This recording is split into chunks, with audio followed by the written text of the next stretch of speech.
Hi viewers, welcome to Disha TV. Gas మామ రావే జాబిల్లి రావే అని పిల్లలు సరదాగా పాడుకుంటున్నారు. కానీ వాస్తవ పరిస్థితుల్లో మాత్రం గ్యాస్ అనే మాట చాలా కుటుంబాలకు భయం కలిగిస్తోంది. ధరలు పెరుగుతాయేమో, సిలిండర్ దొరకదేమో, సరఫరా ఆగిపోతుందేమో అనే ఆందోళనలు ప్రజలను వెంటాడుతున్నాయి. ఇలాంటి సమయంలో మనం అయ్యో అనుకునే బదులు ఇక ఏం చెయ్యాలి అనే ఆలోచన వైపు మళ్ళాలి. గ్యాస్ సంక్షోభం కొత్త విషయం కాదు.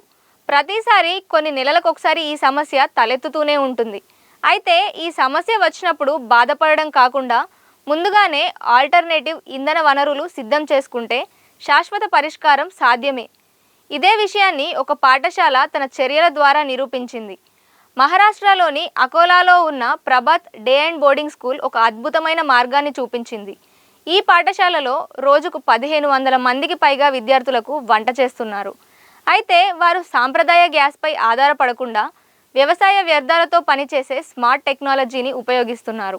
ఈ స్కూల్ వంటగదిలో థర్మిక్ ఫ్లూయిడ్ హీటింగ్ సిస్టమ్ అనే ప్రత్యేక విధానాన్ని ఉపయోగిస్తున్నారు.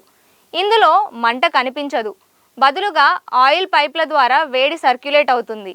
ఆ వేడి నేరుగా వంట పాత్రలకు చేరి ఆహారం సిద్ధమవుతుంది. అంటే మంట లేకుండా వంట జరుగుతుంది.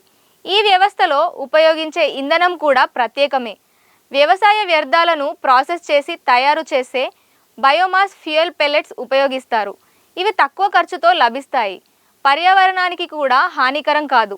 రైతులకు అదనపు ఆదాయం కూడా కలిగిస్తాయి. సాధారణంగా పెద్ద వంటగదుల్లో వేడి ఎక్కువగా ఉంటుంది. ముఖ్యంగా వేసవిలో వంట చేసేవారు తీవ్ర ఇబ్బందులు పడతారు. కానీ మంటరహిత వంటగదిలో అలాంటి సమస్య ఉండదు. ఉష్ణోగ్రత నియంత్రణలో ఉంటుంది. ఇది కార్మికుల ఆరోగ్యానికి కూడా చాలా మంచిది. ఇక మరో ముఖ్యమైన ఆల్టర్నేటివ్ బయోగ్యాస్. వంటగది వ్యర్థాలు, ఆవు పేడ వంటి సేంద్రియ పదార్థాల నుండి బయోగ్యాస్ తయారవుతుంది. ఇది మీథేన్ మరియు కార్బన్ డయాక్సైడ్ మిశ్రమం.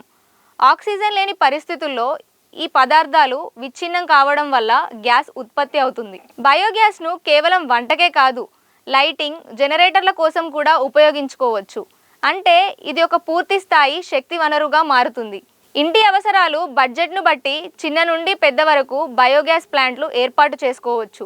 బయోగ్యాస్ ప్లాంట్లలో fixed dome digester, floating drum digester, flex back digester వంటి రకాలు ఉన్నాయి. ఫిక్స్డ్ డోమ్ ప్లాంట్స్ ఎక్కువ కాలం నిలుస్తాయి, సుమారు 15 నుండి 20 సంవత్సరాలు. ఫ్లోటింగ్ డ్రమ్ ప్లాంట్స్ సులభంగా నిర్వహించవచ్చు, కానీ జీవితకాలం చాలా తక్కువ. ఫ్లెక్స్ బ్యాక్ ప్లాంట్స్ తక్కువ ఖర్చుతో అద్దె ఇళ్లలో ఉండేవారికి అనుకూలం. ఇది ప్రజల అవసరాలకు అనుగుణంగా ఎన్నుకోవచ్చు. బయోగ్యాస్ ద్వారా కేవలం ఖర్చు తగ్గడం కాదు, ఆదాయం కూడా పొందవచ్చు. ప్లాంట్ నుండి వచ్చే స్లర్రీ నుంచి సేంద్రియ ఎరువుగా ఉపయోగపడుతుంది. ప్రస్తుతం బయోగ్యాస్ మార్కెట్ వేగంగా పెరుగుతోంది. ప్రభుత్వ సబ్సిడీలు కూడా అందుబాటులో ఉన్నాయి. శతకోటి దరిద్రాలకు అనంతకోటి ఉపాయాలు అన్నట్లుగా గ్యాస్ సంక్షోభం ఎంత పెద్దదైనా మన దగ్గర పరిష్కారాలు కూడా అంతే ఎక్కువ. కావాల్సింది ఒక చిన్న ముందు చూపు మాత్రమే.